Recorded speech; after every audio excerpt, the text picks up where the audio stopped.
जीभरे तुलसी पत्र रखी 3 थर पढ़ी दियंतु एही गोटे मंत्र।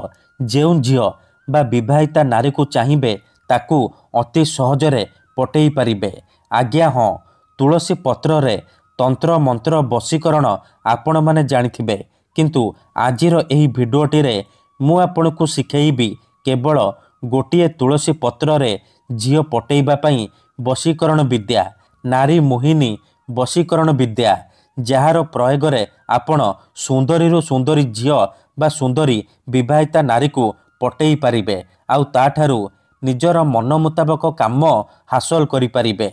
जदि आपण केउ झियो को बा विवाहिता नारी को मने मने भल पाउचंती किंतु जेते चेष्टा कले मध्य ताकू पटई पारुनांती, ताकू निजर मन कथा कहिबाकू डरुचंती, आउ आपण चाहुचंती कि से झियो बा नारी निजे आसी आपण को भल पाउची बोली कहू, तेबे आजिर एही भिडियोटी आपणकर इच्छा को पूरण करिबो। केवल गोटिए तुलसी पत्र आनी आजिर एही बशीकरण करिकी देखंतु, तापर देखिबे चमत्कार। जेउ झियो आपणक सहित कथा हेउनथिला से झियो निजे आसी आपण को भल पाउची बोली कहिबो। विवाहिता नारी हाथ धरिकी घर को डाकिबो, जहा चाहिए ताहा करिबो। एही बशीकरण एते शक्तिशाली कि एहार प्रयोग केबे भी खाली जाएनी। तेणु मोर आपण मानकु अनुरोध कि मनरे कोनोसी खराब उद्देश्य किंबा कोनोसी खराब काम पई एही बशीकरण को प्रयोग करिबेनी। काहेकि ना मात्र थरे बशीकरण हेबा परे से झियो बा नारी सारा जीवन पई आपणकर बसर हे जिवो, आपणकर सबु कथा मानिबो, जहा चाहिए ताहा करिबो, कोनोसी प्रकार बाधा देब नाही। तेबे एही बशीकरण आपण किपरि करिबे, केमिति करिबे मु आपनकु शिखेइबी। जानिबा पई भिडियोटी को शेष पर्यंत देखंतु। एही बशीकरण साहाय्य रे आपण सासु नणंद दियर भाउज काहाको भी निज बसरे करि परिबे, ताठारु किछि भी काम हासिल करि परिबे। जदि केउ झियो आपनकु धोखा देइची, छाड़ी पळेइची, आउ आपण ताकू फेरी पाइबाकू चाहुचंती, तेबे मो कथा मानी एही बशीकरण करिकी देखंतु। से झियो जेते दूर रे थिले मध्य आपणक पाखकू आसीबा पई बाध्य हेबो। राति दिन आपणकू फोन करिबो, आपणकू न देखि रही पारिबनी।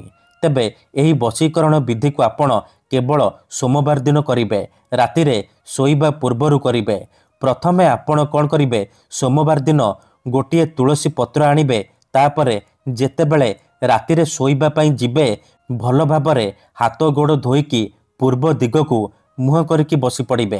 तापरे नाली कलमर साहाय्य रे आपण तुलसी पत्र रे से झियो बा नारीर नाम लिखिबे, जहाको आपण बसरे करिबाकू चाहुचंती।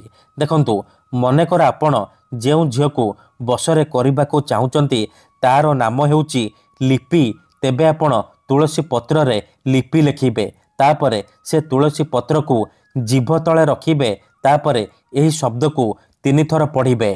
ओम वश्यम वश्यम भवन्ति नमः। एही मंत्र को आपण मात्र 3 थर पढ़िबे।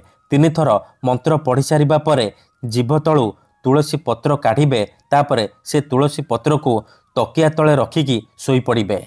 सकाळु उठिबा मात्रे, ता परदिन सकाळु उठिबा मात्रे से तुलसी पत्र को नेइकी नदी बा पोखरीर पानी रे भसई देबे। एहीपरि आपण 3टी सोमवार करिबे, तापर देखिबे चमत्कार।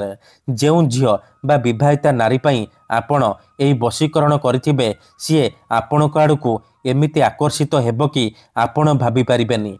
टाणी होई आपणक पाखकू आसीबो, आपणकर सबु इच्छा पूरण करिबो। आपण ताकू जहा कहिबे, जेमिति कहिबे सिए करिबो, कोनोसी प्रकार बाधा देब नाही। धन्यवाद।